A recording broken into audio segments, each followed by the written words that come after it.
দর্শক, ইরানের ব্যাপক ভিত্তিক হামলায় বহু সংখ্যক মার্কিন সেনা নিহত হয়েছে। তবে আমেরিকার পক্ষ থেকে দাবি করা হচ্ছে জর্দানে মাত্র 2 জন সেনা নিহত হয়েছে এবং 1 জন সেনা নিখোঁজ হয়েছে। এই যে সেনা নিখোঁজ হয়েছে বা নিহত হয়েছে, এই জন্য মার্কিন প্রশাসন, বিশেষ করে ডোনাল্ড ট্রাম্প খুব ক্ষিপ্ত হয়েছেন। তিনি বলেছেন যে খুব খারাপ একটা জিনিস হয়েছে। ইরান এর পরে হুমকি দিয়েছে আর আগ্রাসন চালালে এর চেয়ে ভয়াবহ জবাব দেওয়া হবে।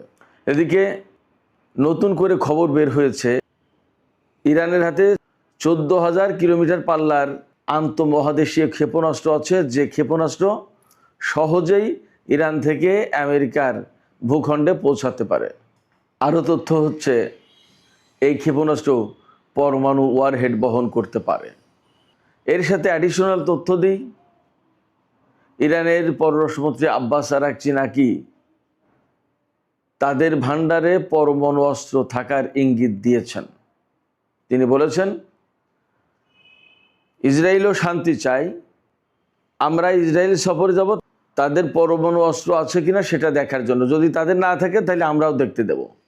এই জায়গা থেকে অনেকে মনে করছেন যে আব্বাস আরাকচি ঠিক এই কথা বলেছেন, যদি তাদের থাকে তাহলে আমাদেরও থাকবে, যদি তাদের না থাকে তাহলে আমাদেরও থাকবে না। তার মানে অনেকেই মনে করছেন যে এই কথার ভেতর দিয়ে বেসিক্যালি ইরানের পরমাণু অস্ত্র থাকার একটা ইঙ্গিত পাওয়া যাচ্ছে। আমরা তো কয়েকদিন আগেই বলেছি যে ইরানের হাতে হাইড্রোজেন বোমা আছে বলে খবর বের হয়েছে। সবচেয়ে বড় প্রশ্ন দেখা দিয়েছে আমার কাছে, যেটা দর্শক আপনাদের কি মনে হয় আপনারা বলবেন। জার্মানি থেকে অনেকগুলো F-16 যুদ্ধ বিমান নিয়ে আসছে মধ্যপ্রাচ্যে, এবং ব্রিটেন থেকে বেশ কিছু F-35 যুদ্ধ বিমান আনতে হচ্ছে আমেরিকাকে মধ্যপ্রাচ্যে ইরানের সাথে যুদ্ধ করার জন্য।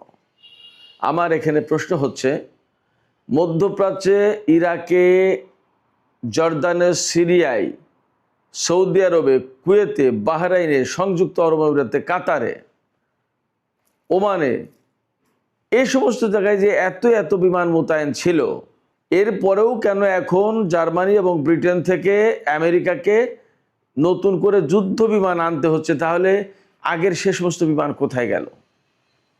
ধ্বংস হয়ে গেছে, অকেজো হয়ে গেছে, নাকি সে সমস্ত বিমান আছে? আরও অনেক বিমান এনে একসাথে ইরানের উপরে একেবারে চরমতম হামলা চালাবে। আসলে কোনটা?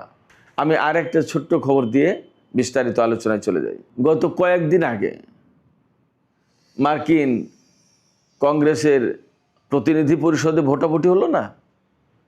আমেরিকাকে সামরিক এবং অর্থনৈতিক সহযোগিতা বন্ধ করতে হবে, এই জন্য রিপাবলিকান দলের একজন প্রতিনিধি পরিষদ সদস্য প্রস্তাব এনেছিলেন।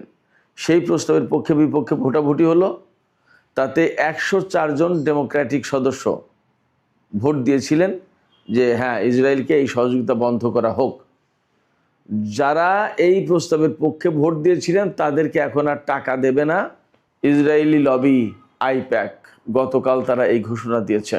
তার মানে ইরানের উপর আমেরিকা ইসরায়েলের এই যুদ্ধ আসলে শুধু মধ্যপ্রাচ্য না, সারা বিশ্বের রাজনীতি, বিশেষ করে আমেরিকার পলিটিক্স, ইকোনমিক্স, যে পলিটিক্যাল স্ট্র্যাটেজি, ইন্টারেস্ট, অনেক কিছু পাল্টে দিল।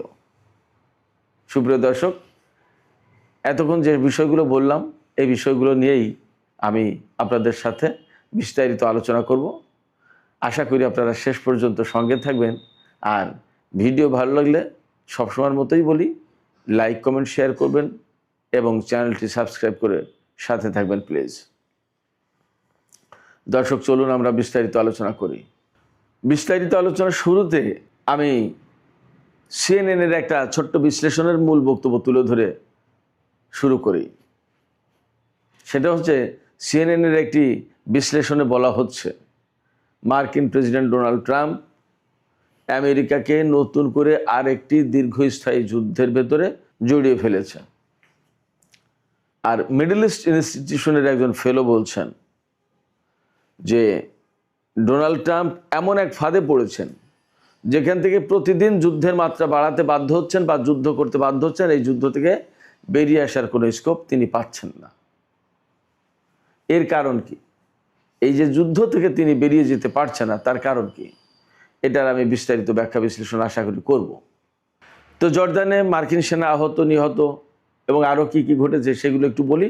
হয়তো এরই মধ্যে আপনারা খবর জেনেছেন, তারপরেও আরও ভেতরগত কিছু তথ্য আশা করি আমি দিতে পারবো, পাবেন আপনারা। জর্দানে এমন মারাত্মক হামলা চালিয়েছে যে